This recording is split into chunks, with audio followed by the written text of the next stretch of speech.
திருச்சிற்றம்பலம்.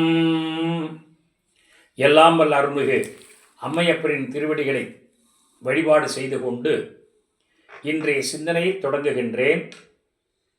மார்கழி மாதம் 30 நாட்களும் அற்புதமான சிந்தனையாக நாம் வழங்குவதற்குரிய புண்ணிய பேறு பெற்றுள்ள நிலையில் அருள் தரும் மாணிக்கவாசக சுவாமிகள் அருளி செய்த திருவம்பாவை சிந்தனையும், அருள் தரும் ஆண்டாள் நாச்சியார் அருளி செய்த திருப்பாவை சிந்தனையும் நாம் சிந்தனைக்கு எடுத்துக் கொள்கின்றோம். 30 நாட்களும் இவ்வண்ணமான சிந்தனை இந்த சேனலில் நடைபெறும் என்பதை அன்போடு தெரிவித்துக் கொள்கிறேன். திருவம்பாவையில் முதல் பாடல்,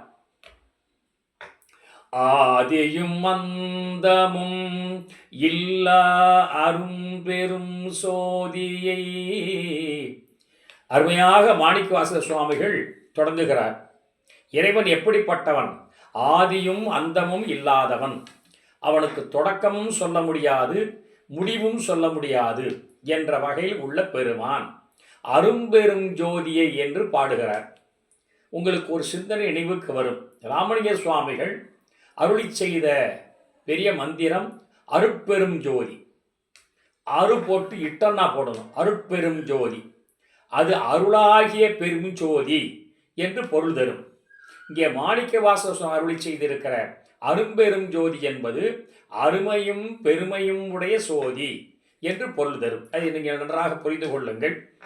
ஆதியும் அந்தமும் இல்லா அரும்பெரும் சோதியை யாம் பாட கேட்டேயும். இந்த நிகழ்ச்சி எப்படி பாடப்படுகிறது என்று சொன்னால், பாவை நோன்பு மேற்கொள்ளுகிற பெண்கள், திருமணமாகாத கன்னி பெண்கள் முன்னமே திட்டமிட்ட வண்ணம் ஒவ்வொருவராக எழுந்து அடுத்த வீட்டு பெண்ணையுமாக போய் அழைத்து கொண்டு சேர்ந்து சென்று ஆற்றில், திருக்குளத்தில், அருவியில் அவர்கள் நீராட புகுந்து கொண்டு பாடல் பாடுவது போல் அமைவதுதான் இந்த நோக்கும் போக்கும். ஆதலினால் முதல் பாடலில் சில பெண்கள் எழுந்து வந்து ஒரு வீட்டு வாசலில் நின்று கொண்டு உறங்கிக் கொண்டிருக்கிற பெண்ணை அழைக்கிறார்கள். அதான் முதல் பாடல். முதல் தொடங்கி பார்க்கலாம். அது ஒவ்வொரு பாடல் சொல்லுகிற போது சொல்லுகிறேன். இப்போ இந்த முதல் பாடலில் ஆதியும் அந்தமும் இல்லா அரும் பெரும் சோதியை யாம் பாட கேட்டேயும். நாங்கள் வீதி வழியாக பாடிக்கொண்டு வருகிறோம். பஜனை பாடுதல் என்று சொல்லுகிற வகையில் அதை நீ உள்ளே கேட்டுக்கொண்டு இருந்தும் கூட கேட்டுக்கொண்டு இருந்தும் வாழ்த்தடங்கன் மாதே, நல்ல ஒளி வீசுகின்ற அகன்ற கண்களை உடைய பெண்ணை, உறங்குகின்றவளை ஒளி வீசுகிற கண்களை உடைய பெண்ணை என்று வர்ணிப்பது ஒரு கேலி, ஒரு விதமான குறும்புத்தனம். வாழ்த்தடங்கன் மாதே வளருதியோ, அருமையான சொல்லாட்சி. வளருதல் என்றால் உறங்குதல் அர்த்தம். நம்முடைய மனித உடம்பிலே நாம் உறங்குகிற பொழுதுதான் வளர்கிறோம். 2 அடி 3 அடி உயரத்தில் இருந்த நாம் 5 அடி உயரத்தை எப்படி வளர்ந்தோம்? நாம் வளர்ந்த வளர்ப்பு பகலா, இரவா, மாலை பொழுதா, காலை பொழுதா என்றால் இல்லை, உறங்கும் பொழுதுதான். அதனால தான் அந்த காலத்தில் சொல்லுவார்கள், உறங்குகிற பிள்ளை எழுப்பாதப்பா, அது உறங்கட்டும் என்று சொல்லுவார்கள். அந்த கருத்தில்தான் உறங்குகிறாயா என்று கேட்க வந்த பெண்கள் வளருதியோ. அருமையான சொல்லாட்சி மாணிக்கவாசக சுவாமிகள். வாழ்த்தடங்கன் மாதே வளருதியோ, இன்னும் உறங்குகிறாயா? அடுத்தது, வன் செவியோ நின் செவிதான். கொஞ்சம் கடுமை, அதாவது முதல்ல கேலி தொடங்கியவர்கள் கொஞ்சம் கடுமை காட்டுகிறார்கள். ஏம்மா உன் காது என்ன வன் செவியா?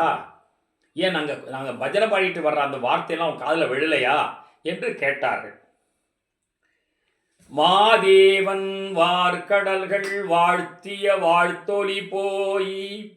மாதேவன் என்ற பரமேஸ்வரன், சுவாமிக்கு மகாதேவன் மாதேவன் என்று பொருள் பெயர் உண்டு. காரணம், மற்றவர்களெல்லாம் தேவர்கள், இறைவன் ஒருவன்தான் மகாதேவன். அந்த கருத்திலே மாதேவன் வார்கடல்கள், அவர் திருவடியை என்று சொல்ல வந்தவர்கள் கடல்கள் போட்டிருக்கிற திருவடிகள். அந்த வார்கடல்கள் வாழ்த்திய வாழ்த்தொலி, நாங்கள் வாழ்த்துகின்ற அந்த வாழ்த்தொலிகள் போய் வீதிவாய் கேட்டலுமே, வீதியிலே நடந்து வருகின்றார்கள் என்ற கருத்து இதில் புலப்படுகிறது. வீதிவாய் கேட்டலுமே விம்மி விம்மி மெய்மறந்து.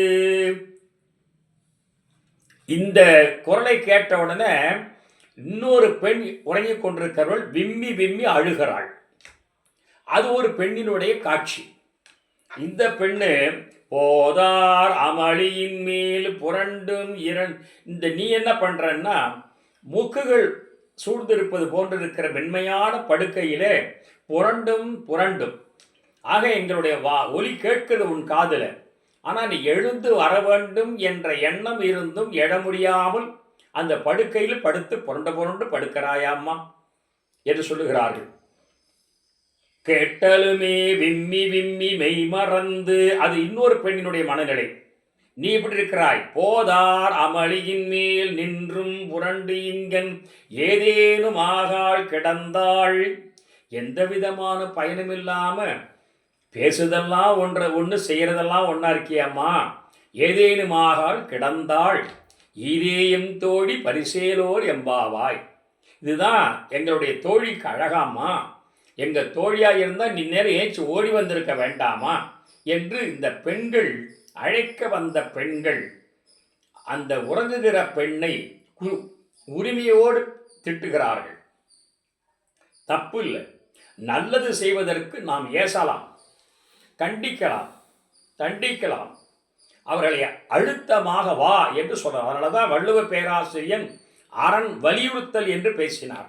அரண் கூறுதல் இல்லை, அரண் மொழிதல் இல்லை, அரண் வலியுறுத்தல் என்ற வகையிலே இந்த பீதிவாய் கேட்டலுமாயிருக்கிற செய்தி பாடிக்கொண்டு வந்த அந்த கன்னி பெண்கள் பாதுகாப்பாக வருகிற காலம் அது. அதாவது கன்னி பெண்கள் விடியற் காலை 4 மணிக்கு எழுந்து ஆற்றில் குளிக்கப் போவதற்கோ குளத்தில் குளிக்கப் போவதற்கோ ஒருத்தி எழுப்பிட்டு போகிற அளவுக்கு அந்த நாடு பாதுகாப்பாக இருந்தது. ஆற்றிலும் குளத்திலும் தண்ணீர் நிரம்பி இருந்தது. அவர்கள் குளிச்சுட்டு வர்ற அளவுக்கு அவர்களுக்கு ஆண்களால் தொந்தரவில்லாத பாதுகாப்பு இருந்த பொற்காலமான நாடு என்ற குறிப்பையும் நாம் இதில் தெரிந்து வைத்துக் கொள்ளலாம். எப்படிமா இருக்கிறது சொல்லிட்டு வாமா ஏச்சுவாயின்னு சொல்லி, ஈதே எம் தோழி பரிசு, பரிசேலோர்னு இருக்கும் பாட்டு. ஈதே எம் தோழி பரிசு நிறுத்திக்கணும். இதுதான் எங்களுடைய தோழியினுடைய தன்மையா. ஏலோர் எம்பாவாய், ஏலோர் எம்பாவாய் என்பது, ஏலோர் என்பது ஒரு ஒலிக்குறிப்பு. நம்முடைய பெண்கள் பேச்சில் நம்முடைய பேச்சிலும் சரி ஒலிக்குறிப்பா சில சொற்கள் பின்னோட்டா வரும். அவ்வாறு வருகின்ற வகையில் ஏலோர், ஏலோர் என்பது ஒரு ஒலிக்குறிப்பு. எம்பாவாய் எம் தோழியே என்று அழைத்து இந்த முதல் பாடலில் அந்த தெருவில் வந்த பெண்கள் உறங்கிக் கொண்டிருக்கிற பெண்ணை அழைப்பதற்காக பாடி அமைந்தது போல பாடல் இந்த அருமையான பாடல். இதே போன்று நாம் இப்போ அடுத்து நாம் திட்டமிட்டு கொண்ட வண்ணம் மாணிக்கவாசகர் அருளி செய்திருக்கிற திருவெம்பாவையில் இருந்து ஒரு பாடல், திருப்பாவையிலிருந்து ஒரு பாடல் என்ற வகையில் ஒரு நாளைக்கு 2ஐயும் சேர்த்து சிந்திக்கிற அமைப்பில்தான் மாணிக்கவாசகர் அருளி செய்த திருவெம்பாவையும் திருப்பாவையும் என்று தலைப்பு கொடுத்திருக்கிறேன். அந்த வகையிலே 30 நாட்கள் மார்கழி மாதத்தில் சிந்திக்க வேண்டும். திருவெம்பாவை 20 பாடல், திருப்பள்ளி எழுச்சி 10 பாடல், 2ஐயும் கூட்டினா 30 வரும். 30 நாட்களுக்கு 30 பாடல். திருப்பாவையில் 30 பாடல் அமைந்திருப்பதனால் அது சரியாக அமைந்த நிலையிலே சிந்திக்க நாம் தொடங்கலாம். இந்த திட்டமிட்டு கொண்ட வண்ணம் திருப்பாவையிலிருந்து முதல் பாடல் அருமையாக பாடுகிறாள் ஆண்டாள் நாச்சியார்.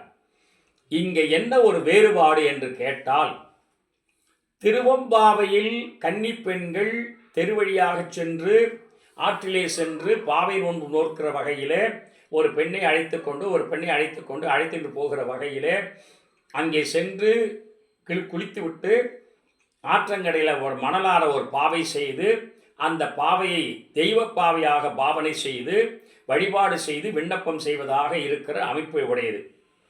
திருப்பாவை எப்படி என்று கேட்டால், ஆண்டாள் நாச்சியார் தான் மனம் சூடிக்கொள்ள விரும்புகின்ற கிருஷ்ண பகவானை தோத்திரம் செய்கிற வகையில் எல்லா பெண்களையும் வாங்க போய் அந்த சுவாமியை நாம் கும்பிடலாம், கண்ணபெருமான வழிபாடு செய்யலாம், தாமோதரனை வழிபாடு செய்யலாம், கிருஷ்ணனை வழிபாடு செய்யலாம் என்று அந்த ஆண்டாள் ஆட்சியர் தான் ஒருத்தியாக இருந்து பெண்களை அழைத்து கொண்டு போவது போல அமைப்புடையது திருப்பாவை.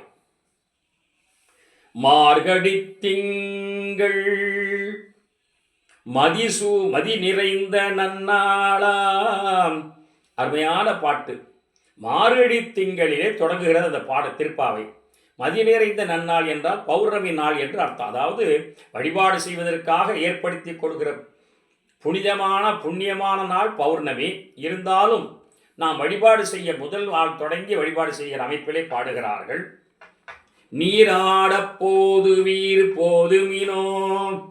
என்னம்மா எல்லாரும் எழுச்சிட்டீங்களா, குளிக்க போகலாமா வாங்க என்று அங்கே கண்டித்தலோ தண்டித்தலோ வசை மொழிதலோ கேலி பேசுதலோ இல்லை. திருப்பாவையில் வாங்க போகலாம் என்று அழைக்கிறார். நேரிடையீர், அவர் நேரிடை வா போதுமினோ போலாமா என்று கேட்ட உடனே நேரிடையீர் பெண்களே சீர் மல்கும் ஆய்ப்பாடி செல்வ சிறுமீர்கள், ஆய்ப்பாடி செல்வ சிறுமீர்களே என்று ஆண்டாள் நாச்சியார் திருஆய்ப்பாடி, அந்த ஆய்ப்பாடி என்று சொல்லப்பட்ட கிராமத்தில் இருக்கிற பெண்களை எல்லாம் வாங்க போகலாம். சிறுமீர்கள் என்பதால் அவர்கள் இவர் கன்னி பெண்ணுக்கு ஒத்த வயதுடையவர்கள் என்று பொருள். கூர்வேல் கொடுந்தொழிலன், நம்ம கண்ணபெருமான், இங்கே தலைவன் கண்ணபெருமான். கண்ணபெருமான் நல்ல வேல் கையிலே வைத்திருக்கிற, கூர்மையான வேல் கையில் வைத்திருக்கிற, கொடுந்தொழில் என்றால் மரக்கருணை புரிபவர் என்று அர்த்தம். நந்த கோபாலன், நந்த கோபன், குமரன் இளைஞன், ஏறார்ந்த கன்னி யசோதை இளம் சிங்கம். இவ்வளவு தன்னால் விரும்பப்படுகிற கிருஷ்ண பகவானுக்கு ஆண்டாள் நாச்சியார் சொல்லுகிற அடைமொழி சொற்கள், புகழ்மொழிகள். அவர் யாரா? கிருஷ்ண பகவான். ஏறார்ந்த கன்னி யசோதை இளம் சிங்கம், யசோதையின் இளம் சிங்கம். கார்மேனி செல்வன், கருப்பு நிறமுடைய திருமேனியுடைய செல்வனாயிருப்பவன். கதிர்மதியும் போல் முகத்தான், ஆனால் முகம் எப்படி இருக்குமா? பளீர்னு முழு நிலவு போல இருக்கிற ஜொலிக்கிற முகமுடையவன். நாராயணனே, இவ்வளவே நான் சேர்த்து சொன்ன அவ்வளவு தலைவனாயிருக்கிற நாராயணன். நாராயணன் என்ற அந்த பெருமான், அந்த நாராயணனே நமக்கே பறை தருவான். ஆண்டாள் நாச்சியார் தன்னால் விரும்பப்படுகிற அந்த கிருஷ்ண பகவானை விழித்து நம்மால் வணங்கப்படுகிற அந்த தலைவனாய் இருக்கிற நாராயணன் நமக்கு பறை தருவான். பறை தருவான் என்ற செல்வத்தை தருவான், அருட்செல்வத்தை தருவான், நிம்மதியை தருவான் என்று பொருள்.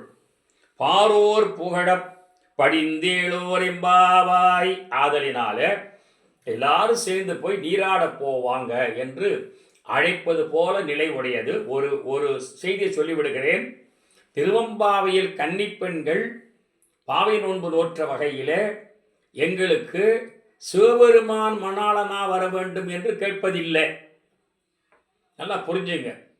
திருவம்பாவையில் கன்னிப்பெண்கள் யாரை கணவனாக கேட்கிறார்கள் என்றால், பெருமானே, இறைவனே, உன் சீரடியார், உன்னை வணங்குகிற ஒரு சிவனடியார் ஒருவர் எங்களுக்கு ஒவ்வொருத்திக்கு ஒருத்தர் வேணும் என்று கேட்கிறார்களே தவிர சிவபெருமானை மணாளனாக கேட்பது இல்லை. ஆனால் திருப்பாவையில் ஆண்டாள் நாச்சியார் கண்ணனையே தனக்கு மணாளனாக நினைத்து கொண்டு பாடுகிறார்கள் என்ற வேறுபாட்டை புரிந்து கொள்ளுங்கள். இவ்வண்ணமாக இந்த முதல் 2 பாடலும் சிந்தனைக்கு விருந்தாக அமைகின்றன.